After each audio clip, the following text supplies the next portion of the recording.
Good afternoon, everybody. It's 12:30, so we're going to get started here. Welcome, and I'd like to thank everybody to come into our first CBPD Watch webinar. The reason why we're doing these webinars, we wanted to create a forum for public interaction and to get public input and feedback on police department operations and specifically the data that we're sharing with the public. Several weeks ago, we launched our call for service dashboard, which kind of started this conversation. And the purpose of what we're going to do today is to kind of explain the rationale and what we choose to accomplish during these meetings, as well as give people a more detailed walkthrough of the dashboard, what it can tell you, and then what we've got to come with future dashboards, future information sharing with the public. We're going to have a question and answer session. We invite questions to come in throughout the webinar. If you are joining us virtually, there should be a Q&A button at the bottom of your screen. Although you're muted, you can ask questions, and we will reserve a portion at the end of the webinar to go over all questions. So you feel free to enter them in throughout the program, and we'll get to them all at the same time towards the end. So real quick, what we're displaying up on the screen, some folks might remember earlier this year we did a community engagement survey where we're asking the public to help us align and prioritize our strategic objectives here at the police department, as well as what information does the public want to see from us at the police department. And what you're seeing on the screen right now was the public's response to our community engagement survey. The number one answer on the most useful information that the police department could provide was updates on emerging public safety incidents. So that's why we led CBPD Watch with our calls for service dashboard. We listened to the public and we wanted to provide what you wanted to see the most first. If you look as to what the number two answer was, it was maps showing what types of crimes occur, crime stats or crime mapping. That is our dashboard that is in the works right now. At the end of this presentation, we're going to tell you a little bit more about that, seek some input, and that's going to be our topic of discussion for our next meeting. But we just wanted to lead with an explanation of why we started out with the call for service dashboard, and just to emphasize that this is a community-driven, it's starting as a community-driven dialogue, and we intend this to remain a community-driven dialogue throughout. So without further ado, I'd like to introduce the person sitting next to me. Ms. Morgan Goslar has worked for the Council Bluffs Police Department for a little over a year. It was a newly established position that the mayor's office and city council approved. The bulk of Morgan's duties is to collect, analyze, and present crime data for the department that can help us make decisions and help keep the public better informed. Morgan is a graduate of the University of Nebraska at Omaha. She earned a bachelor's degree in forensic psychology and criminology. She also earned a master's degree in criminology and criminal justice. Morgan's research areas span human trafficking, adverse childhood experiences and victimization, measures of victimization, current revictimization. She is published in multiple peer-reviewed journals, including Justice Quarterly, Spring Briefs in Criminology, and Trauma, Violence, and Abuse. I'm very pleased to introduce Morgan. She's going to do the walkthrough of our call for service dashboard. She's been a great asset for us here at the police department. And take it away, Morgan. All right, so like Chief Davis said, the number one topic people were interested in learning more about was emerging public safety incidents within the city. So with that in mind, we created our calls for service dashboard. And this dashboard displays all calls for service that were responded to by a member of the police department. So this includes both self-initiated activity and reactive calls for service. So for those self-initiated calls, this is mostly traffic stops, but it includes any activity that an officer is initiating. And then the other types of calls are reactive, and this is the majority of calls where someone calls into dispatch and then a dispatcher will assign an officer to that call and to that location. So the map is going to show both of those types of calls and within city limits and where, again, CBPD was the primary agency. So I am going to kind of walk through the dashboard and show you the map and the data, but first I want to show you our landing page and where you can learn more about the data that we will actually be showing on the dashboard. So if you navigate to the City of Council Bluffs website, you can come up here to the Government tab, and over to Police Department, and then on the left-hand side, if you go to CBPD Watch, this is going to be our dashboard landing page, where you can get all that information. You can also up here in your search bar, where you type in cbpwatch.com, it'll take you to the same place. So up top here, we have the links to the desktop version. So if you're on a laptop or computer, note in this top one. We also have a link to the mobile version, which is best for like a phone or a tablet. So I'll circle back to that, but first I want to go through this middle section here has just more information on the types of data that we're going to be showing on the map. So you can kind of scroll through these drop downs and see the available information for each call, how often the data is updated, and we have a little disclaimer on data interpretation. So because of human error and because the calls can't update, you can see that the data might look different each time you look at it. And then finally, we do take some precautions for privacy protection. So we're not displaying any exact location information for those calls. We move the exact address to the center of its respective census block. So you're not seeing the exact address. We're not showing caller information, so no names or phone numbers or anything like that. You can click through here if you want to learn more. And then over on the right-hand side, you can see more specific details about each type of call. So like the different incident codes and how they're categorized, the available outcomes for each call. So whether an arrest was made, a citation was given, things like that. And then lastly, we have different filters. So we do exclude a handful of call types from the dashboard. So for instance, we're not showing any calls related to juveniles, any calls of a sensitive nature, such as sexual assault or abuse and neglect, will not be shown on the map. And then anything that could compromise officer safety or public safety are also going to be hidden from the map. So you can learn more about that with these drop downs as well. And then finally, here at the bottom, we have links to a few other pages available on the police department page. So while the dashboard is useful for informational purposes, we encourage everyone to take a proactive approach in addressing crime and calls in their neighborhoods. So if you have a tip, you can submit that through our Crime Stoppers anonymous form. If you want to learn more about joining a neighborhood watch program, you can learn more through that link in the middle. And then finally, if you have a camera on your house or on your business, you can register that through our camera database program, which just makes it easy for you to submit footage if it's in reference to a crime or an investigation. So scroll back up to here to the top. These links will take you right to the dashboard. You open that up, you're right to see all calls that have come in yesterday and today. And up here in the right-hand corner, you can change that time frame going back a year. So I'll change this to the last month, and you can see up here 956 calls came in over the last month. And if you'd like to filter for different incident categories, over here on the left is where you'll have that ability. So for instance, if you want to see all property crimes in that time frame, you can turn that filter on. And then if you want to learn more about the different incident categories with incident codes within that category, you can click on this plus icon and see the different codes that are going to fall into that category. So then if you'd like to learn more about any one of these points, go ahead and zoom in and click on that point. This pop-up window will appear with all of this information. So you'll see the call for service number. If there was a case attached to that, that will appear with the case number. You can see the date and time of the call, the incident code. So this was a burglary in District 3, response time of 7 minutes.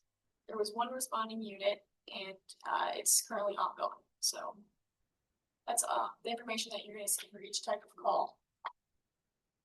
And with this, this pinpoint version is useful for more recent crimes. So if you see maybe something going on in your neighborhood, or you see something on social media that you're concerned about, you can come right here to this pinpoint version and kind of see just the facts and hopefully get any of your questions answered about what the result was, what the response time was, things like that. If you're looking for a more general overview of the calls, you can come up here to the left-hand corner and go to the heat map. And it's just going to show you kind of like the 30,000 foot view of calls in Council Bluffs over the past year. And similar to the pinpoint version, you can zoom in and click on any one point to see sort of what activity is going on there. So for instance, this point up here, we had 463 calls over the last year.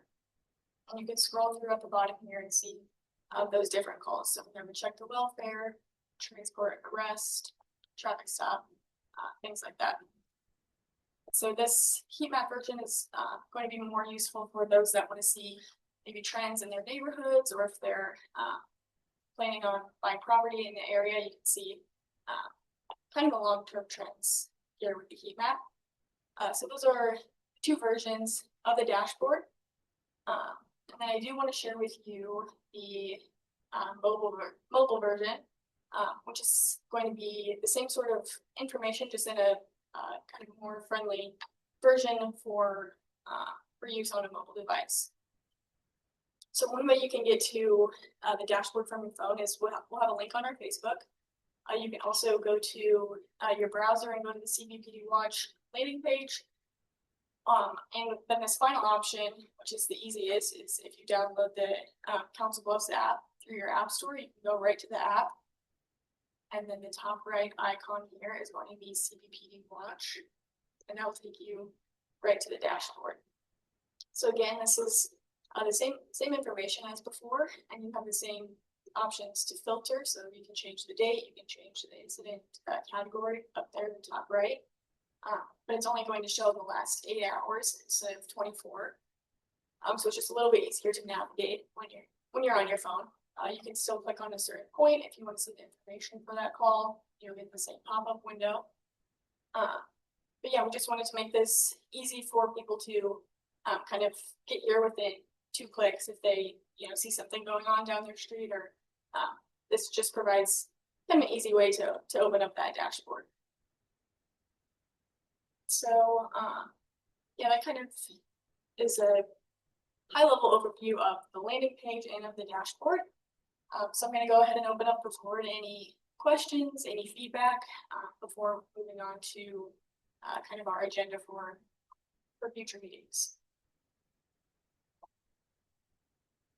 So we're looking into the question and answer section. We don't see any questions entered, but we want to give everybody a moment. Like we said, everyone is muted, but you do have the opportunity to type a question into the Q&A button that should be at the bottom of your Zoom display. So we'll give a moment for anybody, pardon me, attending if you have any questions.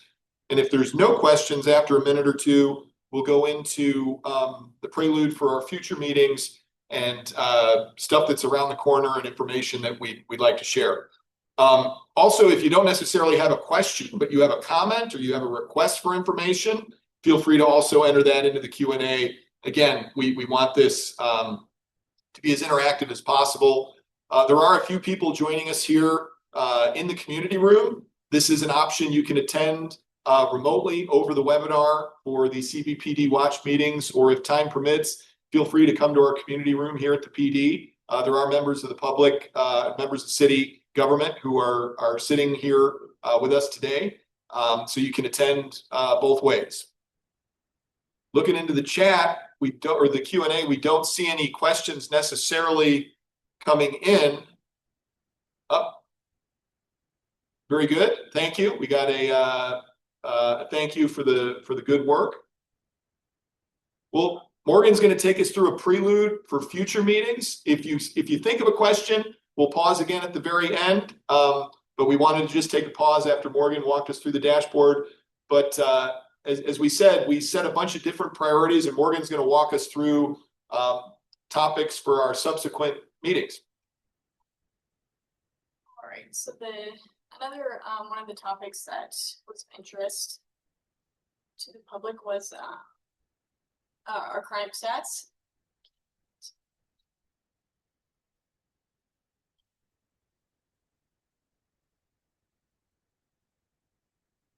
So one of our forthcoming dashboard is going to show our crime stats and kind of in a similar format to the calls for service dashboard, kind of where these crimes are occurring, maybe what the disposition was, things like that. And so we're working on creating a user-friendly and interactive dashboard showing crimes around the city.